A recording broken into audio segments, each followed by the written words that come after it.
Dans un atelier baigné de lumière, un jeune homme d'une beauté saisissante se tient immobile. Devant lui, un peintre achève son œuvre. Sur la toile, le visage est parfait. Trop parfait.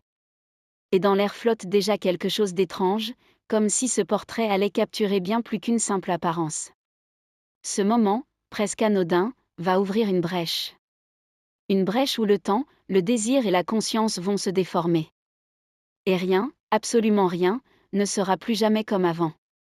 Bienvenue sur Plume Courte. Basile Alloire est fasciné par Dorian Gray. Ce jeune homme, rencontré par hasard, incarne pour lui une beauté pure, presque irréelle. Il en fait sa muse, son obsession artistique. Dans son atelier, il peint sans relâche, cherchant à figer cette perfection avant qu'elle ne s'efface. Car Basile le sait déjà, même sans le dire, la beauté est fragile, et le temps ne pardonne pas. Ce jour-là, un ami de Basile est présent. Laure-Henri Wotton. Un homme élégant, spirituel, mais surtout dangereux. Il parle avec une aisance troublante, distillant des idées comme des poisons doux. Pour lui, la vie n'a qu'un but, le plaisir. Et la jeunesse est la seule chose qui mérite d'être préservée. Dorian écoute. Au début, distraitement. Puis de plus en plus attentivement. Laure-Henri lui parle du temps qui passe.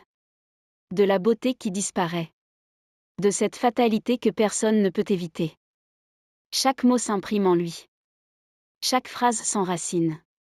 Et soudain, face à son portrait achevé, Dorian comprend. Le tableau restera jeune. Lui, non. Alors, dans un élan presque désespéré, il formule un souhait. Un souhait irréversible. Que le portrait vieillisse à sa place.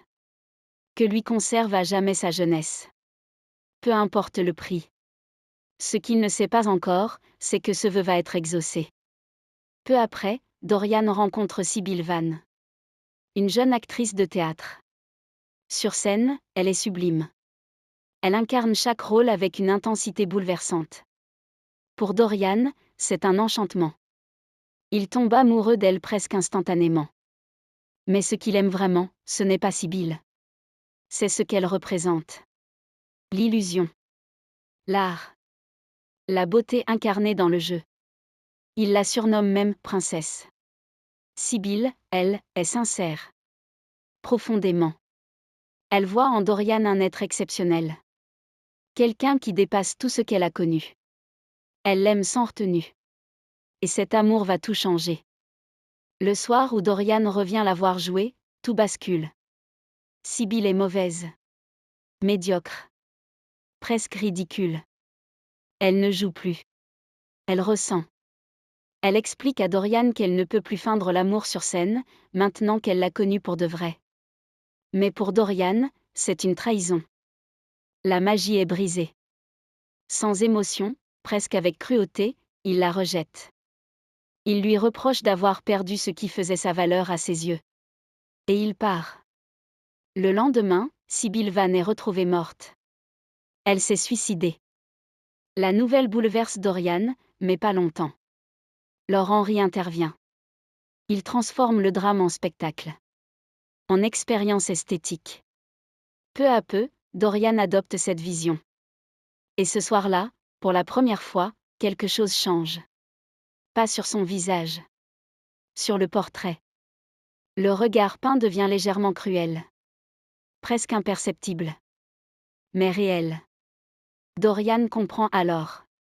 Son vœu a été exaucé. Le tableau absorbe les marques de son âme. Lui reste intact. Dorian cache le portrait. Il l'enferme dans une pièce, à l'abri des regards. Personne ne doit voir ce qu'il devient. Et il commence une nouvelle vie.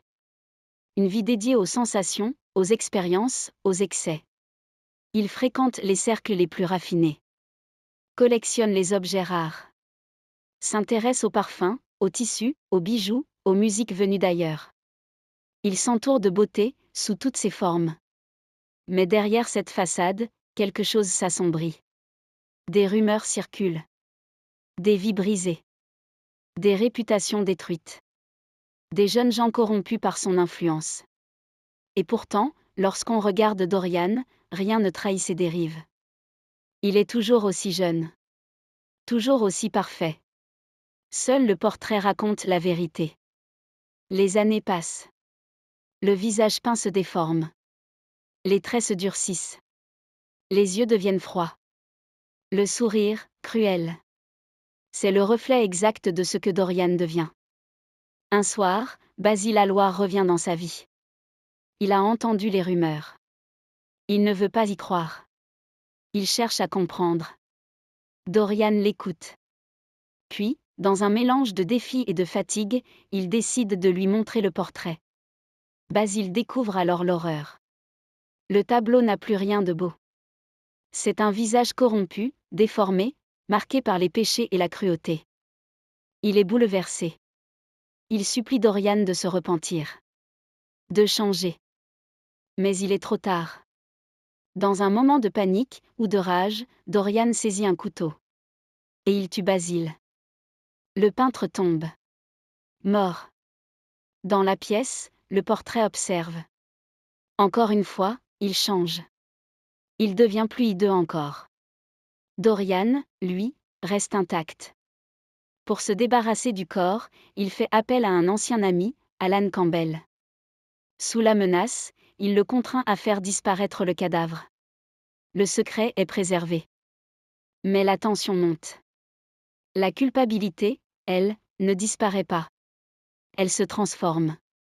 En peur. En obsession. Dorian commence à être hanté.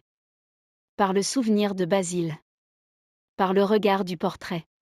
Par tout ce qu'il a fait. Et puis, un soir, il est suivi. Un homme le traque. C'est James Van. Le frère de Sibyl. Il veut se venger. Pendant des années, il a CH. Mais Dorian a un avantage. Son visage. Il montre à James son apparence inchangée. Il lui fait comprendre qu'il est trop jeune pour être responsable de ce drame ancien. James hésite. Il doute. Et il laisse Dorian partir. Mais la menace persiste. Peu de temps après, lors d'une partie de chasse, James Van est accidentellement tué. Encore une fois, le danger disparaît. Et Dorian reste libre. Mais quelque chose a changé. La peur, cette fois, ne part pas. Elle s'installe. Dorian tente alors de changer. Ou du moins, de s'en convaincre. Il épargne une jeune femme. Il croit faire une bonne action. Une première. Peut-être est-il encore temps. Peut-être que le portrait changera. Mais lorsqu'il retourne le voir, c'est pire. Le visage peint ne s'est pas adouci. Il est devenu encore plus hypocrite. Dorian comprend. Ce n'est pas ce qu'il fait qui compte. C'est pourquoi il le fait. Et lui n'a pas changé.